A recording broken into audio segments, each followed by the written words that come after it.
Assista a um curso sobre Direito Processual Administrativo com a professora Isadora França Neves. Os temas abordados são as disposições gerais da Lei de Processo Administrativo, as competências, os prazos e a comunicação. A professora também vai falar sobre a instrução, as alegações finais, os recursos, o dever de decidir e as causas de extinção. Assista a aula 2.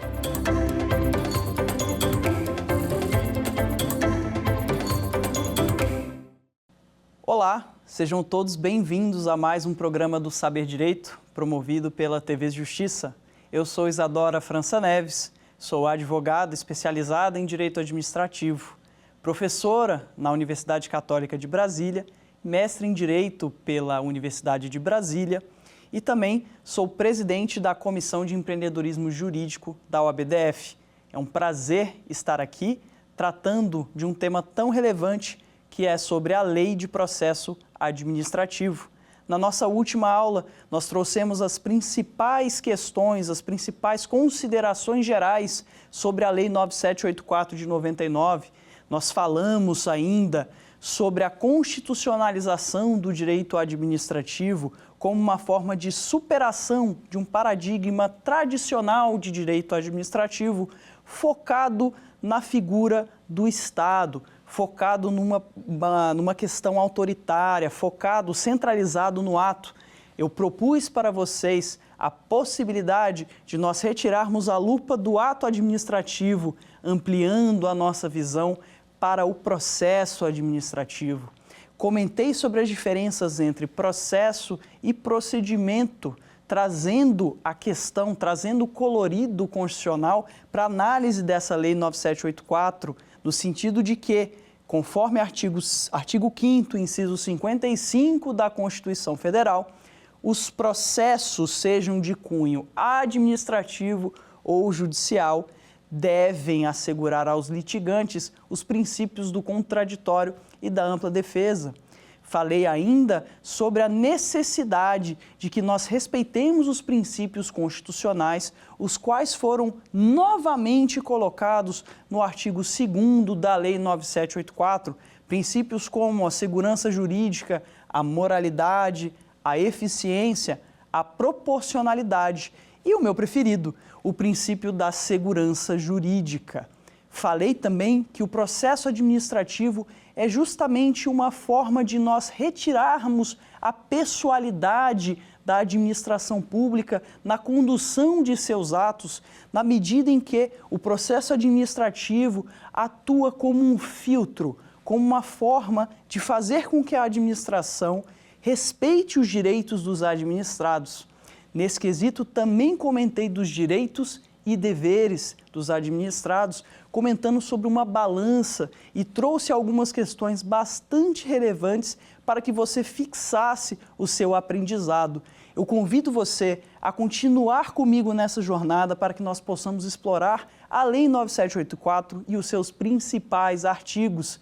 Nessa aula de agora, eu vou falar um pouco sobre os atos de comunicação e também sobre as formas de comunicação. Vou falar sobre os prazos e também sobre as competências do processo administrativo. Então, eu convido vocês a continuar aqui comigo e vamos juntos para as nossas próximas questões sobre o processo administrativo. Para começar essa aula, eu queria falar um pouquinho sobre o que diz o artigo 11 da Lei 9784 de 99, que dispõe sobre a competência. Vou ler aqui para vocês, fiquem comigo para que nós possamos aprender mais sobre a Lei 9784.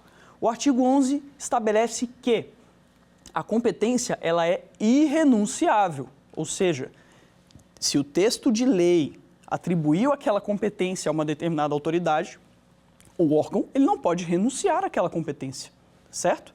Então a competência é irrenunciável e se exerce pelos órgãos administrativos a que foi atribuída como própria, salvo os casos de delegação e avocação legalmente admitidos.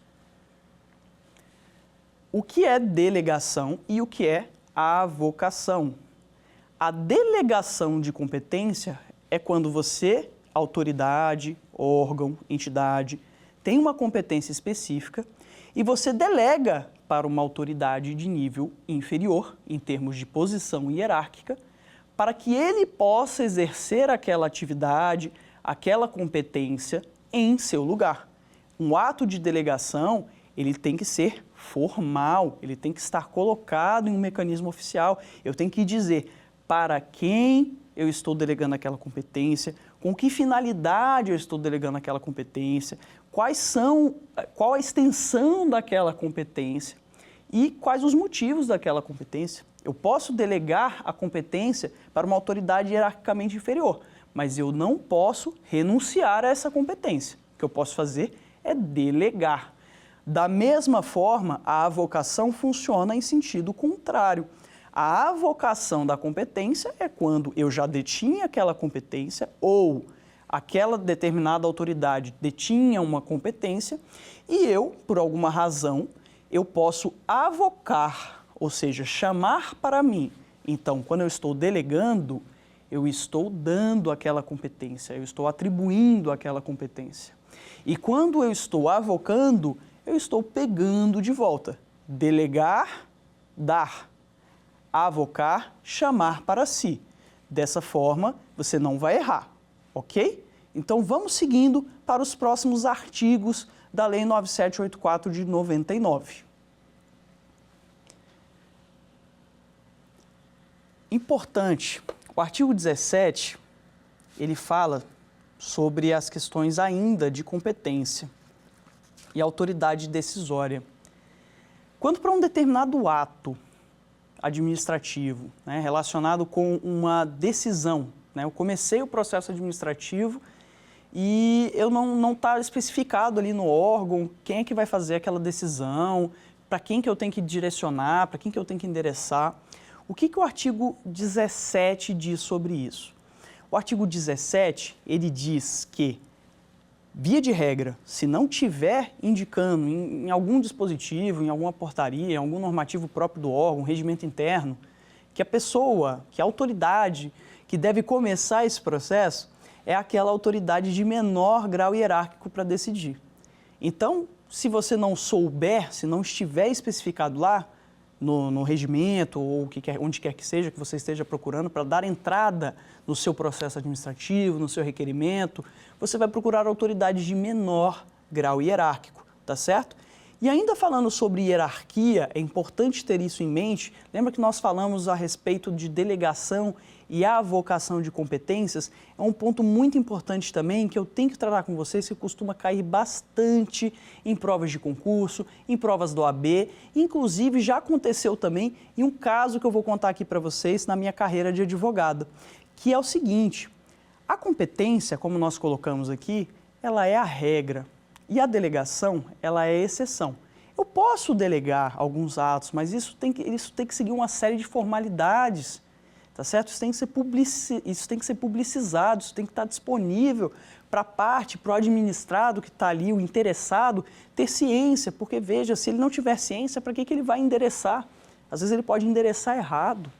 Então, esse ato de delegação, ele tem que estar expresso. O ato de avocação, então lembrem, delegar, eu estou dando, avocar, eu estou tomando para mim. Eu posso tomar de volta para mim um ato, uma competência, eu estou falando assim, eu autoridade, tá? Eu órgão, eu posso tomar de volta para mim ou eu posso delegar alguns atos específicos. Agora vejam, tem alguns tipos de atos que não podem ser delegados. Esses atos não podem ser delegados. E esses atos, que são as exceções, eles costumam cair bastante. Vamos dar uma olhadinha aqui no artigo 13 e ver o que eles falam a respeito desses atos que podem, na verdade, que não podem ser delegados. Veja o que diz o artigo 13 da Lei 9784 de 99. Ele dispõe que não podem ser objeto de delegação. Então, vamos lá. São 3 hipóteses. A primeira hipótese: a edição de atos de caráter normativo. O que é a edição de atos de caráter normativo?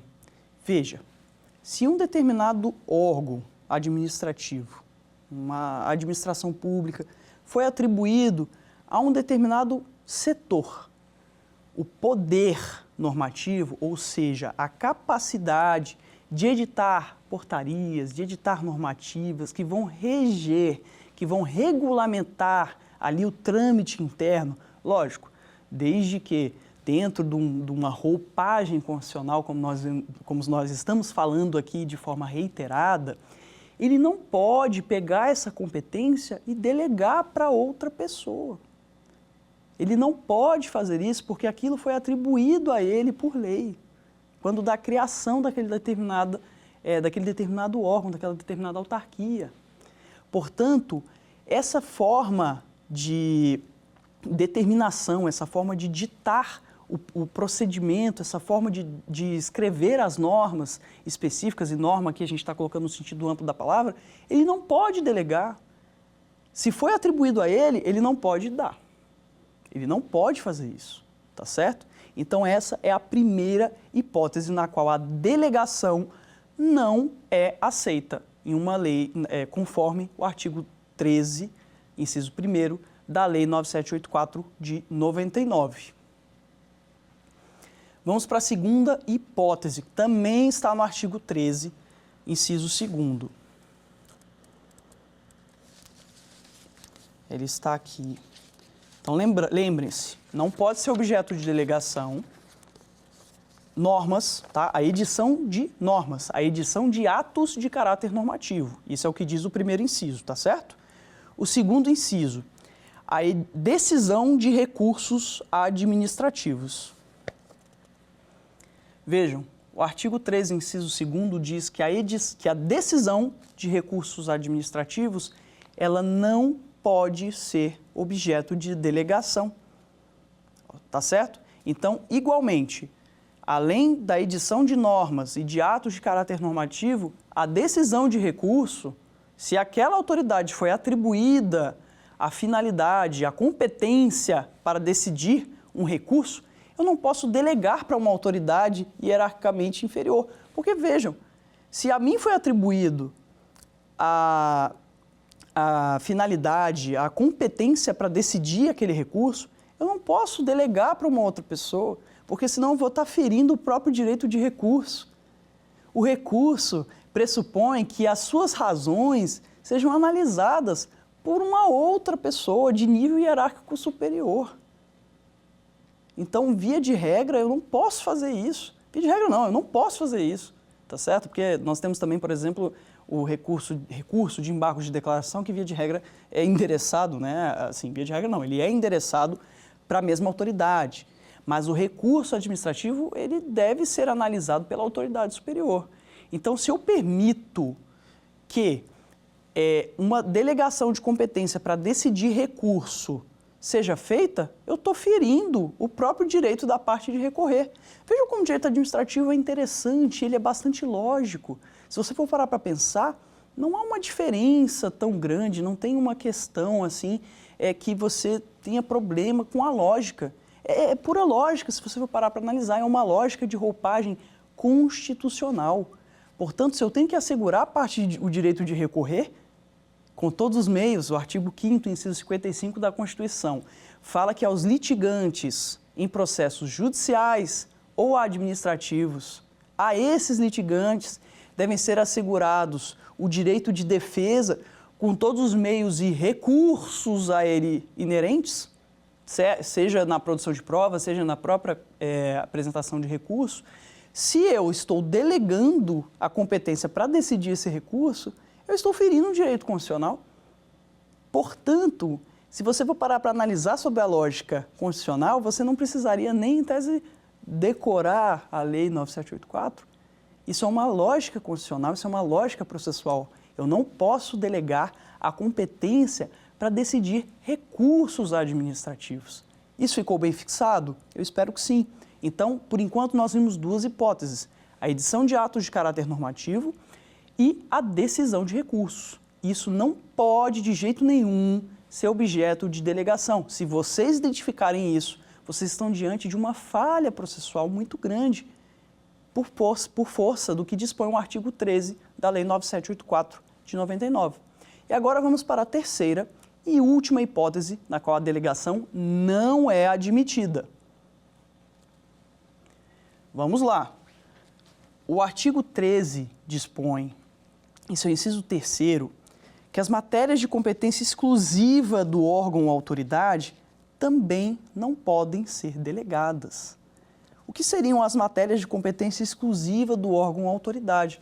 Essas matérias de competência exclusiva são as matérias que foram colocadas ali como matérias que apenas aquele órgão, apenas aquela autoridade pode decidir. Isso foi colocado por um motivo.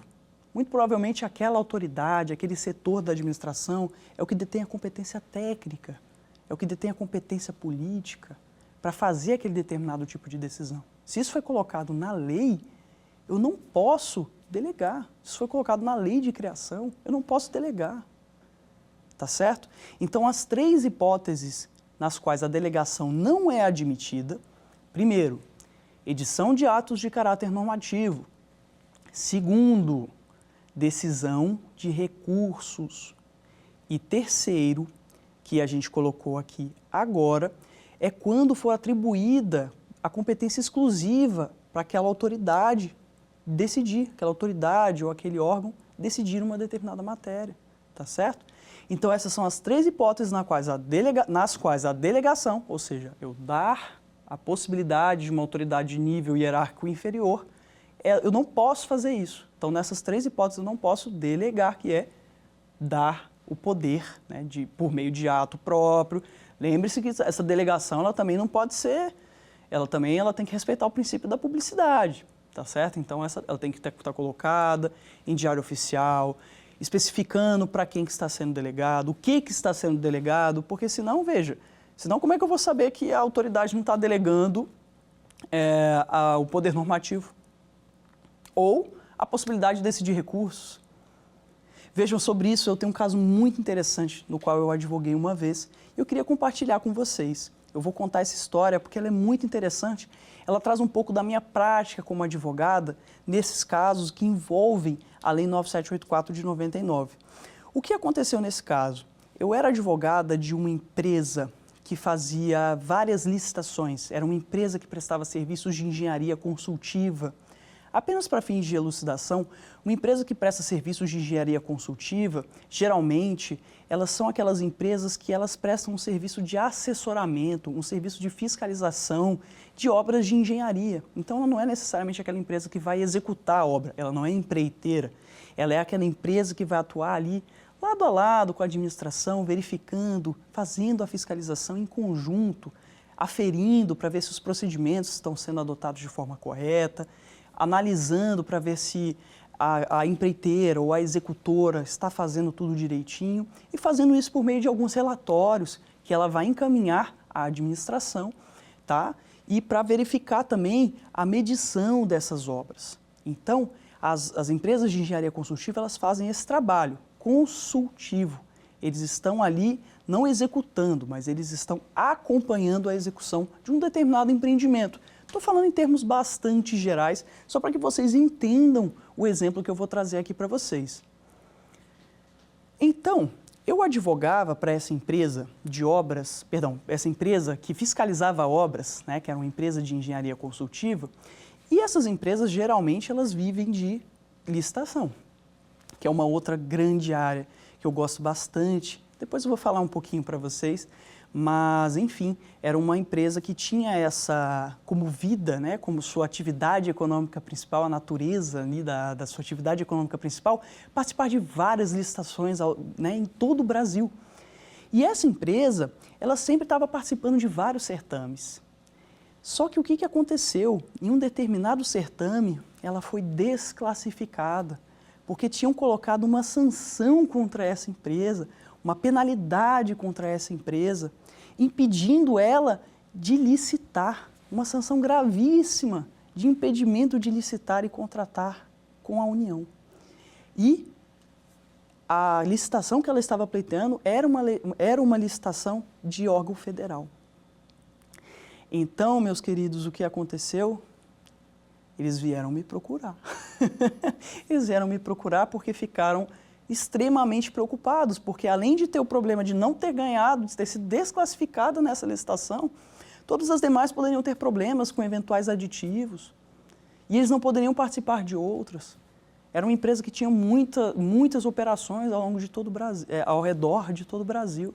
E eles ficaram desesperados. Então, onde que estava a solução para isso? Vamos olhar de onde veio essa sanção, de onde veio essa pena. Não era nesse novo processo. Vejam, isso era um outro processo, uma outra contratação. É simultâneo. Essas empresas, geralmente, elas fazem várias licitações, participam de várias, ganham uma, perdem outra, faz consórcio com uma, faz consórcio com outra. Só para termos de equalização, você sabe o que é um consórcio? Sendo bem básica, é a possibilidade, isso tem que estar previsto no edital, tá? Mas é a possibilidade de uma ou mais empresas se unirem em um consórcio para participar de uma determinada licitação. Então, essas empresas se unindo em um consórcio, a união faz a força. Então, quando você une uma ou mais empresas, você pode juntar mais atestados de capacidade técnica, você pode colocar uma equação ali econômico-financeira, você pode ter mais robustez no seu preço, você pode ter vários profissionais de várias áreas, então é admitido isso. Então é muito comum isso. Então, às vezes, esse mercado é ótimo, porque às vezes elas estão brigando entre si, mas muitas das vezes elas também estão agindo juntas, né? Elas fazem vários consórcios. Mas, enfim, voltando um pouquinho para o nosso exemplo, essa empresa ela foi desclassificada de uma das licitações que ela estava participando, porque uma outra licitação que ela já tinha ganhado lá atrás, um contrato que ela estava executando, saiu uma penalidade definitiva de impedimento de licitar e contratar com a União. E aí, como vocês acham que eu resolvi isso? Vou contar para vocês, prestem muita atenção. Eu fui primeiro atrás do processo administrativo que aplicou a penalidade e fui buscar identificar algum prejuízo, alguma informalidade, alguma irregularidade naquele processo. Como conhecedora da Lei 9784, eu consegui identificar um ponto que era central, um fundamento que poderia derrubar aquela penalidade. Eu não estava entrando nem no mérito da penalidade, pelo menos não naquele momento. O que eles queriam era participar da licitação, porque essas licitações elas acontecem muito rápido e, eventualmente, se passar aquilo ali, a outra empresa que for declarada vencedora já começar a executar o contrato, já começar a realizar a fiscalização, dificilmente, para não dizer nunca, que vai voltar atrás, que já vai ter em tese consumado, tá certo? Então, o que eu fiz? Eu busquei ler atentamente o processo da outra licitação que eles tinham ganhado, que era um contrato que eles estavam executando, e busquei identificar a irregularidade. E eu queria que vocês chutassem qual foi a irregularidade que eu encontrei nesse processo. Eu acabei de falar ela aqui para vocês. Foi justamente uma delegação de decisão de recurso administrativo. Olha só que interessante, olha como o direito administrativo ele é muito legal e como a Lei 9784 é importante. E a essa lei, muitas vezes, o ensino jurídico não dá necessariamente o enfoque necessário. Infelizmente, eu vi muito pouco a Lei 9784 na minha faculdade, foi uma aula ou duas, de uma forma muito rápida. Por isso que é importante que você se capacite, que você leia essas legislações, que você busque esses programas, como esse programa maravilhoso que é o Saber Direito. Estou adorando estar aqui com vocês, espero que o meu conhecimento possa ser repassado para o máximo de pessoas possíveis, o máximo de operadores e operadoras do direito possível, para que assim a gente possa robustecer e enriquecer os nossos estudos. Então, essas coisas que acontecem na nossa vivência, na nossa prática profissional, a gente não vê na faculdade. Olha só, eu acabei de contar para vocês um caso no qual a Lei 9784 de 99 não foi respeitada. E era um contrato grande, com valores vultosos. E a própria administração não respeitou isso. Era um contrato que essa empresa tinha firmado à época com a Secretaria de Aviação Civil. E essa Secretaria de Aviação Civil, ela tinha delegado a competência para decidir recursos ao Banco do Brasil, que era o responsável por fazer ali os aportes, os repasses financeiros. Identificando essa nulidade processual, eu imediatamente fui buscar o cliente, né, buscar o retorno ao cliente com um sorriso no rosto e falei para eles, olha, encontrei uma nulidade nesse processo. vamos em frente, vamos alegar essa nulidade em uma ação judicial própria, para que vocês sejam novamente habilitados, para que seja anulado aquele ato que desclassificou vocês, para que vocês possam concorrer lá na outra licitação que vocês foram desclassificados. Olha só que bacana, olha como a Lei 9784, para o bom conhecedor do direito processual administrativo, ela pode literalmente salvar a vida de uma empresa. Porque a empresa que licita com o poder público, ela precisa de um bom corpo jurídico, ela precisa de um excelente advogado, advogada. Porque isso acontece demais e, infelizmente, não são todas as administrações, e eu estou falando aqui num termo genérico, que são conhecedoras com afinco, nas minúcias da Lei 9784. Então é aí que nós, operadores do direito, que sabemos da Lei 9784, que vivemos a 9784, respiramos direito administrativo, é aí que nós, meus amigos e amigas, nós nadamos de braçada e nós conseguimos fazer com que nós tenhamos resultados muito lucrativos e muito corretos, de acordo com o que pressupõe a Lei 9784. Então é muito importante você conhecer essas hipóteses de impossibilidade de delegação. Olha só que legal, lá na frente o cliente ele não ia ser contratado. Onde é que eu fui buscar? Eu fui lá na raiz do problema, eu li o processo todinho. Primeiro, eles tinham um delegado. Segundo, esse ato de delegação ele nem estava no processo. Foi uma bagunça para achar. Olha só o desrespeito ao princípio da publicidade. Olha a violação ao artigo 13, inciso 2 da Lei 9784. Se a primeira autoridade, a primeira instância, foi a que decidiu o recurso, foi a que decidiu em primeira instância, decidiu a defesa, e eu apresento um recurso, não pode ser a mesma autoridade que vai analisar esse recurso. Isso é lógica constitucional, isso é lógica processual. E mesmo assim, isso tudo aconteceu numa licitação em valores enormes. Então é muito importante que você fique ligado com isso, porque veja, se você fornece uma solução dessa, além de você salvar uma empresa, salvar um licitante, uma empresa que tem como sua atividade primordial as contratações públicas, você também vai ficar com uma moral gigantesca com esse seu cliente e você vai poder aplicar essa lógica em outros casos. Se isso aconteceu com uma licitação grande, eu estou aqui falando, e lógico, não estou fazendo nenhum tipo de demérito a estados e municípios que não tenham um corpo jurídico tão grande, eu estou falando em termos de tamanho mesmo, de qualificação.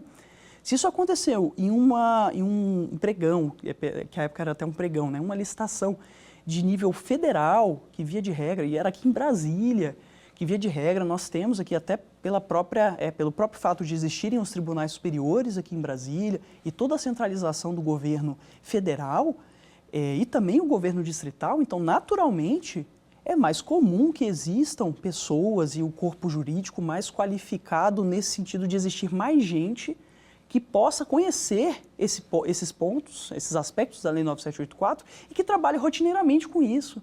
Coisas que, às vezes, estados e municípios de menor porte não necessariamente têm, por uma questão meramente de quantidade de pessoas. Então, veja, se isso aconteceu em uma estrutura maior, e novamente, repito, não estou fazendo nenhum tipo de demérito a estados ou a municípios com menos população ou menos povoados, enfim. O que eu estou dizendo aqui é que se isso aconteceu com um aparato burocrático que já está tão centralizado que, em tese, já teria maior capacidade de perceber esse erro, se isso aconteceu nessa situação, é muito provável que isso aconteça em várias outras. Então, se em um local que, em tese, você já deveria estar ali mais estruturado para conhecer a Lei 9784 e para evitar esse tipo de coisa, isso também eu falo aqui para você que é servidor público, que eu tenho certeza que vocês também têm que ser muito conhecedores da Lei 9784 até para impedir que esse tipo de ato aconteça.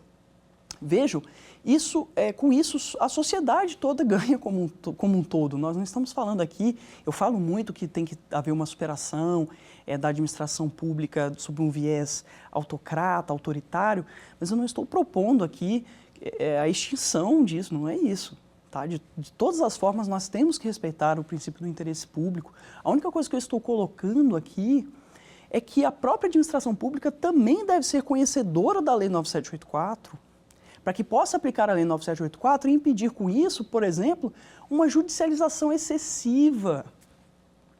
Se nós não tivermos esses problemas, esses prejuízos, esses vícios, vicissitudes no processo administrativo, com toda certeza isso também vai refletir no Poder Judiciário, na medida em que serão menos atos que serão questionados no Poder Judiciário.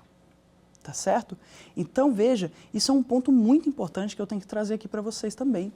É importante que todos nós, operadores do direito, seja na iniciativa privada, seja servidor público, estudantes, advogados, professores, nós temos que conhecer e difundir isso. É uma lei que já tem 25 anos. E, infelizmente, poucas pessoas conhecem. Então, vamos difundir esse conhecimento. Se você estiver vendo essa aula, manda para aquele teu colega, para aquela sua amiga, que você acha que vai curtir, que vai gostar do conteúdo. Um conteúdo muito bom que nós estamos passando aqui para vocês, através da TV Justiça. Estou muito contente de estar aqui. Eu respiro o direito administrativo, eu amo o direito administrativo. Foi uma paixão, eu mexo com isso há mais de 10 anos. Eu fico muito feliz de poder passar a minha experiência para vocês, trazendo esses casos de uma forma tão interessante, trazendo as questões para a gente resolver no final, fazendo essa programação e tudo, gente, no YouTube, de graça. Você pode assistir aí no conforto da sua casa, no seu celular, está esperando uma consulta. Se você está querendo ver alguma outra coisa, querendo aprender coisas novas, é só ligar no Saber Direito. Eu nem estou só falando de direito administrativo, não. Não estou só falando de direito administrativo, nós temos vários conteúdos aqui, diversos, com profissionais excepcionais. Esse programa é muito bom, é um conteúdo de primeira qualidade, são profissionais altamente qualificados que vêm aqui, que trazem esse conteúdo e que você pode assistir. É muito importante isso. Eu, enquanto professora, eu incentivo os meus alunos a sempre estarem em busca de conhecimento, ainda mais agora, que, como eu estou dizendo aqui, o conhecimento está na palma da sua mão. Basta você pegar o celular, abrir lá no site do Saber Direito, né, no YouTube, no Saber Direito, e dar uma olhada no canal. Tem tanta coisa bacana por lá. É muito importante que nós estejamos atentos a isso. Tudo certo por aqui? Vamos seguir? Vamos avançar mais um pouquinho? Continuar falando da Lei 9784 de 99? Eu queria trazer mais um caso para vocês. Esse caso é bem legal e eu vou alinhar ele junto com a próxima questão que eu vou tratar aqui. A Lei 9784 ela também traz causas de impedimento e de suspeição. Olha só que interessante. Vou pegar os artigos para que vocês tenham uma olhadinha depois, porque é muito legal essa parte também, tá bom? Olha só. Os artigos 18 e 19 dispõem sobre as causas de impedimento e de suspeição, tá certo? O artigo 18, ele diz que é impedido de atuar em processo administrativo o servidor ou autoridade que 1. Tem interesse direto ou indireto na matéria. 2. Tenha participado ou venha a participar como perito, testemunha ou representante, ou, se tais situações ocorrerem quanto ao cônjuge, companheiro ou parente e afins até o 3º grau. 3. Esteja litigando judicial ou administrativamente com o interessado ou respectivo cônjuge ou companheiro. Essas são as hipóteses de impedimento. E o artigo 20 da Lei 9784 diz que pode ser arguida a suspeição de autoridade ou servidor que tenha amizade íntima ou inimizade notória com algum dos interessados ou com os respectivos cônjuges, companheiros, parentes e afins até o 3º grau. Então, vocês conseguem perceber que em uma escala ali de intensidade, o impedimento ele é um pouco mais grave que a suspeição? Fica bem claro essas hipóteses. Vocês têm que prestar atenção nessa lógica quando a gente for resolver as questões, tá? Essa lógica é muito importante. Lembram da lógica que eu trouxe a respeito do recurso? Que se eu delego, a respeito da delegação de competência de recursos, se eu delego a decisão sobre o recurso, eu estou basicamente impedindo o direito ao recurso. Percebem? Da mesma forma, na lógica, eu tenho que ver que o impedimento ele é uma causa um pouco mais grave, vamos dizer assim, ela está um pouco mais intensa do que a suspeição, tá certo? E sobre esse caso, Sobre esse artigo em especial, eu tenho um outro caso muito legal para contar para vocês também, em relação a uma outra empresa, que eu também fui advogada dela e que a gente conseguiu impedir que um processo administrativo sancionador prosseguisse. Foi o seguinte, vou contar para vocês, senta que lá vem a história. Foi o seguinte, eu era advogada dessa empresa, que é uma concessionária de rodovias, tá certo? E tinha um fiscal que era responsável ali pelos atos instrucionais, ou seja, um fiscal da própria agência reguladora responsável pela fiscalização, que ele lavrava alguns autos de infração, ele apontava algumas irregularidades e assim, era de amplo conhecimento que ele não se dava muito bem com um dos donos da empresa, tá certo? E, não obstante, ele continuava fazendo o trabalho dele, não estou aqui questionando, o trabalho da pessoa, o trabalho do fiscal é justamente o de fiscalizar, tá certo? E ele lavrou lá, assinalou algumas irregularidades, alegou o descumprimento parcial do contrato, era um contrato ali que tem uma série de cláusulas que deviam ser seguidas pela empresa que tinha me contratado, e ele apontou essas irregularidades. E esses processos, eles costumam demorar, né, aí 2, 3, 4 anos. Enfim, isso é até uma coisa muito importante quando você que vai advogar, esse aí é o meu recado para você que vai advogar, preste atenção, vou fazer uma pausa, vou fazer um corte aqui nessa história para dar um recado para vocês. Vocês têm que ter em mente que um processo, seja ele judicial, seja ele administrativo, ele pode demorar e muito. Então tenha isso em mente quando você for fazer a sua proposta de honorários, tá certo? Vocês têm que eventualmente pensar de uma forma de acompanhamento, vocês têm que botar na ponta do lápis para que vocês não fiquem pagando para trabalhar, porque o caso dificilmente se resolve muito rápido. Tenham isso em mente, vocês têm que pensar em várias hipóteses. Nunca pensem no cenário otimista, se o mundo fosse cor-de-rosa, se sempre fosse tudo muito rápido, mas infelizmente não é. E você tem que estar ligado e ligada com isso quando você for fazer a sua proposta de honorários, tá certo?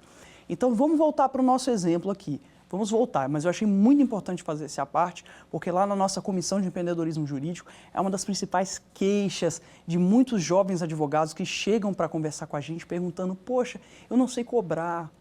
Ou então, poxa, eu cobrei uma causa que demorou 5, 6 anos para ser resolvida.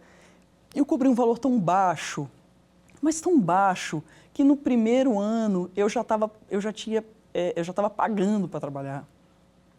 Eu já tinha esgotado os meus recursos que eu ganhei com aquela ação e continuei trabalhando. Então é muito importante você verificar essas questões, tá certo?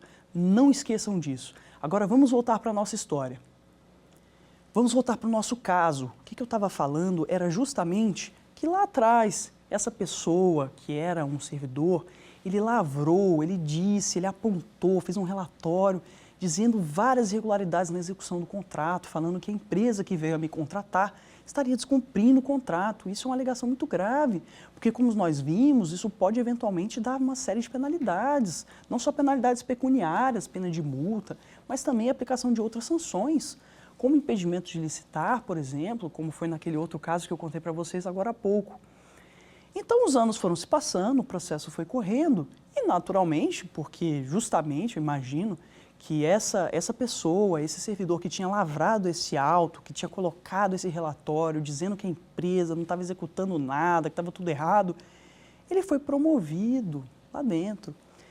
Ao invés de estar ali na parte de instrução, ao invés de estar ali coordenando aqueles atos, lavrando as infrações, ele arrumou um cargo decisório, naturalmente, até pelo exercício adequado ali das suas atribuições, por estar zelando pelo fim público, pelo interesse público, que eu volto a dizer aqui, servidores, vocês são muito importantes para a execução desse bem público, para resguardar esse bem público, tá certo? Eu falo muito aqui das empresas, mas é porque eu atuo na parte da iniciativa privada, então geralmente eu costumo defender essas empresas. É lógico que as intempéries vão acontecer, é lógico que existem várias irregularidades que infelizmente acontecem no nosso país. Nós temos, infelizmente, ainda uma corrupção muito grande em algumas questões, mas, enfim, o que eu estou fazendo aqui não existe um maniqueísmo, não estou fazendo, não existe certo quem é ruim, quem é o bom, quem é o mal e quem é o herói, não é isso. Eu estou colocando, o que eu quero colocar aqui são questões práticas para que tanto você, advogado, como você, servidor, saiba identificar essas questões para que a gente consiga fazer com que o processo administrativo caminhe da melhor forma possível, com colorido constitucional, com respeito aos contraditórios e ampla defesa, para que, como eu disse, para que isso não vá para o judiciário e, além de demorar mais 5, 6 anos no administrativo, demore mais 10 no judiciário. Nós já temos muitas demandas, nós temos também que priorizar a solução consensual. E foi justamente o que acabou acontecendo nesse caso, mas principalmente porque, ao instaurar esse processo, e o processo ele ia continuar seguindo, quem faria a decisão do recurso daquele processo, que em primeira instância, essa empresa é em primeira instância administrativa, quando eu falo aqui, tá certo? Não estou falando de processo judicial, estou falando de processo administrativo. Na primeira instância decisória eles foram condenados, como aquela pessoa, aquele servidor que tinha feito o relatório, que ele fez a autuação, ele que atuou naquele caso, ele, por razões de mérito próprio, por ter atuado da melhor forma possível, ele passou a ocupar um cargo lá, acima da superintendência, ele seria o responsável por analisar aquele recurso. Vejam, ele claramente deveria se declarar impedido. Ele deveria se declarar impedido, fora a inimizade notória que existia ali entre os dois. Então, no mínimo, ali uma suspeição para atuar no caso. Então, foi muito importante, nesse caso, levar isso, porque, assim, até como era um ato muito antigo, ele já nem se lembrava disso. Ele já nem, putz, eu nem lembrava que eu tinha atuado aqui, como essa parte de instrução, nessa fase. Então, de fato, eu não posso. Aí, veja também você, advogado, é muito importante que você também coloque nas suas propostas de honorários o que acontece se as coisas encerrarem em acordo. Tá certo? Nesse caso, nós estabelecemos uma interlocução, explicamos que de fato não existia aquelas questões que ele estava colocando e colocamos também ele, olha, inclusive, nesse caso, um impedimento ou uma suspeição, não poderia ter a sua atuação nesse caso, mas ainda que assim não fosse, nós trouxemos os elementos relacionados ao mérito, que eu não vou trazer aqui porque não é o caso, mas veja como foi importante levar essa conversa. E ali houve um entendimento da situação e o processo foi encerrado, viram que, não, de fato, não teve essa irregularidade, está tudo colocado da forma correta e seguiu. Porque, vejam, quando a gente faz esse tipo de contrato, principalmente contratos de concessão, que são contratos longos, são contratos de 20, 25, 30 anos, 40 anos nas concessões mais antigas, são contratos que são quase casamentos. Então, é importante manter essa questão de participação, é importante manter não há fogo amigo, né? Nós temos que também manter, lógico, defendendo o interesse público e também defendendo os interesses das empresas, das concessionárias, mas nós temos que buscar manter uma harmonia, porque são contratos muito longos, tá certo? Então, nós temos que ter sempre isso em mente. E você, advogado ou advogada, você também tem que ter isso em mente quando você for fazer a sua proposta, porque senão, às vezes você colocou lá, ganhou é tanto, perdeu é tanto. E se empatar? E se ficar no 0 a 0? E se resolver? E se ganhar 2 vezes em 2 instâncias? E se tiver liminar? E se não tiver liminar? Vocês têm que estar ligados, pensem nas diversas possibilidades quando vocês forem fazer a sua proposta de honorários. Nesse caso, ainda bem que eu pensei nisso e até sugeri, eu falei, olha, é melhor, até pelo fato de que vocês vão estar juntos aí por muito tempo, não criar uma inimizade. Para que necessariamente eu vou buscar o judiciário aqui? Vamos chamar para uma conversa, vamos despachar, vamos conversar e levar essa situação, porque às vezes, eventualmente, podia estar tendo alguma questão. É muito importante também, gente, olha só, às vezes você tem que entender um pouquinho de outros conceitos. Eu falei aqui para que vocês soubessem várias coisas do direito penal, para que vocês soubessem coisas de direito civil, família. Às vezes, o advogado, até médico, ele tem que ser. Até engenheiro ele tem que ser. Estou falando, lógico, com todo respeito aos médicos e aos engenheiros, mas você tem que entender aquilo. E sabe por quê? Porque você vai ter que passar isso para um juiz, para uma autoridade, para algum assessor. Então você tem que entender aquilo, traduzir para uma linguagem razoavelmente simples, tanto para explicar para o seu cliente, como para que você também faça a explicação disso para quem vai julgar aquela matéria. Então é muito importante que você também faça isso. Então sempre que possível, chame o seu cliente, faça com que ele te explique de uma forma que você entenda. Porque se você não entender, como que você vai passar para os outros? E vocês têm que estar falando a mesma língua. Percebem isso? É muito importante, tá certo? Isso é muito importante quando a gente for fazer as nossas propostas de honorários, quando a gente for fazer uma atuação em determinado caso, estudem a fundo e conheçam principalmente os institutos aplicáveis, tá certo? Como é o caso desse aqui que eu falei para vocês, da Lei 9784, que é justamente o artigo que fala sobre a impossibilidade daquela determinada parte atuar no processo de estando impedida. Então, nesse caso, foi muito importante por isso, tá certo? Vocês gostaram desses exemplos? Eu espero que sim. Eu espero que sim, porque quando eu estava montando essas aulas, eu busquei justamente trazer essas questões práticas da advocacia. E veja, você às vezes pode ter algum caso bem similar, tá certo? Quando você estiver na sua atuação, seja como advogado, seja como servidor público. Então é muito importante que vocês, juristas, tenham essa percepção, tá certo? Que bom que vocês gostaram, eu espero. Deixem aí nos comentários, tá certo? E compartilhe com aquele seu amigo, com aquela sua amiga que certamente pode estar passando por uma situação parecida. Eu acho que vai ser muito interessante e muito bacana, tá certo?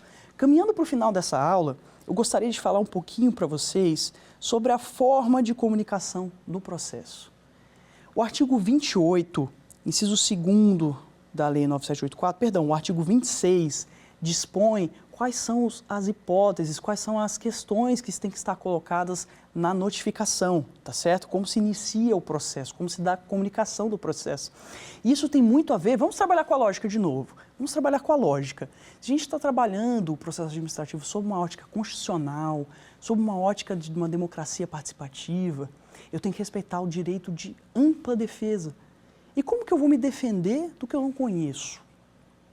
Como que eu vou cumprir uma intimação se eu não sei a finalidade? Então, veja, o artigo 26, ele elenca uma série de coisas que a intimação de uma parte, de um interessado, de um administrado, ela tem que conter. Ela tem que conter a identificação do intimado, o nome do órgão, a finalidade, isso é muito importante, eu tenho que saber para quê. Cansei de receber, às vezes, meus clientes recebiam uma intimação para se manifestar no processo de apuração de responsabilidades. O PAR lá do DENIT, o famoso PAR do DENIT, acontecia muito isso, para se manifestar. Eu, sim, gente, mas sobre o quê? Vamos lá. Indicação dos fatos está lá no artigo 26, parágrafo 1º, inciso 6º. Indicação dos fatos e fundamentos legais pertinentes, eu tenho que saber o motivo. E tem tantos outros aqui, outras questões, a data e hora, se ele deve comparecer pessoalmente ou se ele deve se fazer representar. Importante, para atos que ele tem que comparecer pessoalmente, tem que ter uma antecedência mínima de 3 dias úteis, tá certo? Então, eu não posso fazer uma intimação só para a forma também.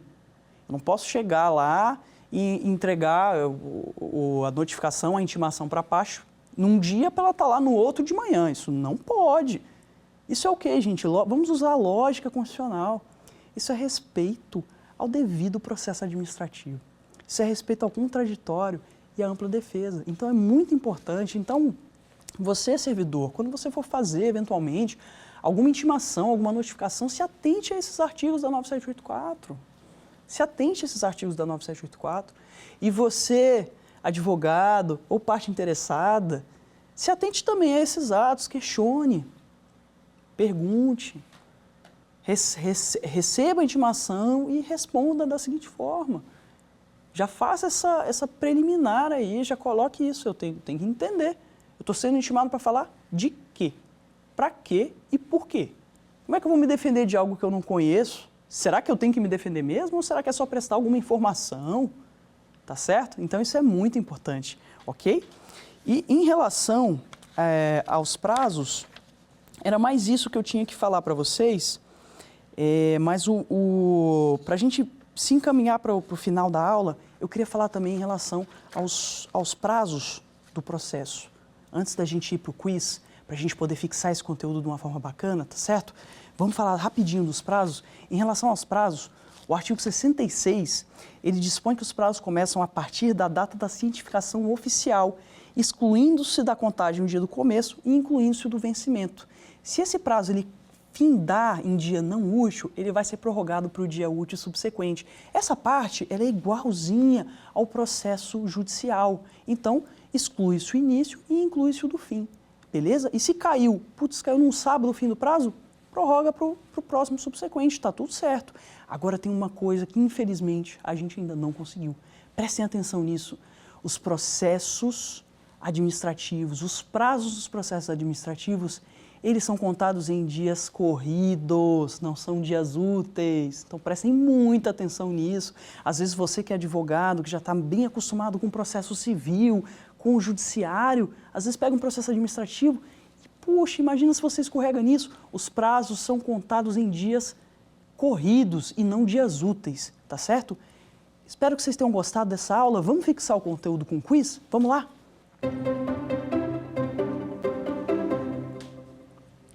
Vamos lá, pessoal, quiz para fixar bem o conteúdo. Assinale o ato que pode ser objeto de delegação, conforme a Lei 9784 de 99. Opção A, atos de instrução processual. Opção B, decisão de recursos administrativos.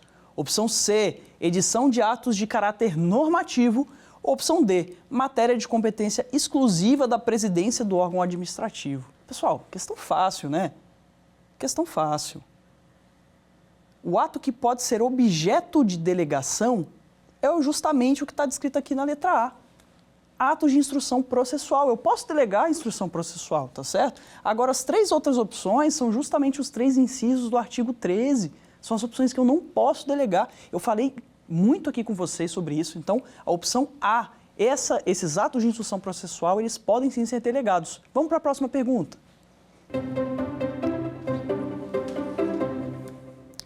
Sobre comunicação processual e os prazos regidos pela Lei 9784. Indica a alternativa incorreta. Atenção para o enunciado, tá? Opção A. Os prazos começam a correr a partir da data da cientificação oficial, excluindo-se da contagem o dia do começo e incluindo-se a do vencimento. Tá certa essa, né? Beleza. Opção B. Os prazos processuais regidos pela Lei 9784 são contados em dias úteis. Não, gente. Não.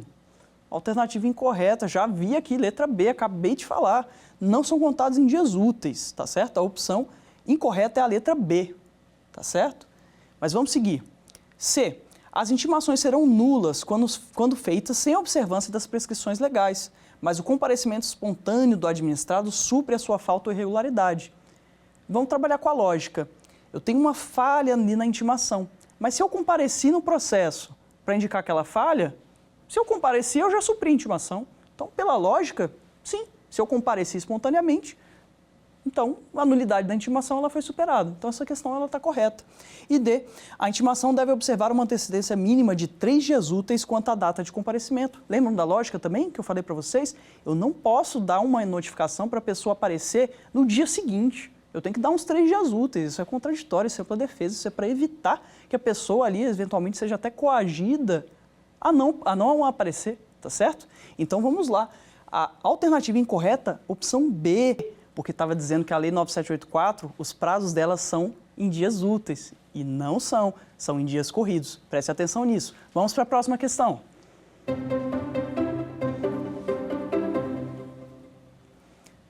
Sobre as causas de impedimento e suspeição previstas na Lei 9784, assinale a alternativa correta. A. Amizade íntima ou inimizade notória do servidor ou autoridade com alguns dos interessados ou com os respectivos cônjuges, companheiros, parentes e afins até o 3º grau é causa de impedimento. Opção B. É suspeito de atuar em processo administrativo o servidor ou autoridade que esteja litigando judicial ou administrativamente com o interessado ou com o respectivo cônjuge ou companheiro. Opção C. A omissão do dever de comunicar o impedimento constitui falta grave para efeitos disciplinares. Opção D. A autoridade ou servidor que incorrer em impedimento deve comunicar o fato, mas não precisa deixar de atuar. Qual será a questão aqui? Vamos olhar. Opção A, vejam, opção A e B, o que acontece?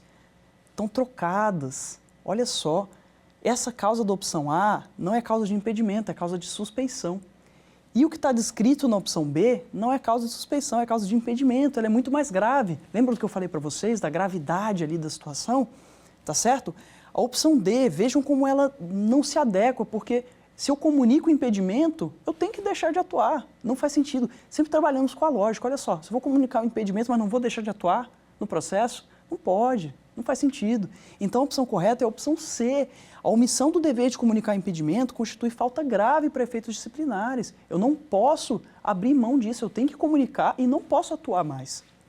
Então, essas foram as nossas questões. Espero que vocês tenham gostado e continuem comigo. Na próxima aula, a gente vai continuar tratando desses pontos tão relevantes da Lei 9784 de 99. Até lá! Quer dar alguma sugestão de tema para os cursos do Saber Direito? Então mande um e-mail para a gente, saberdireito@stf.jus.br. Você também pode estudar pela internet. Acesse o nosso site, radioetvjustiça.jus.br, ou pode rever as aulas no canal do YouTube, @Rádio e TV Justiça.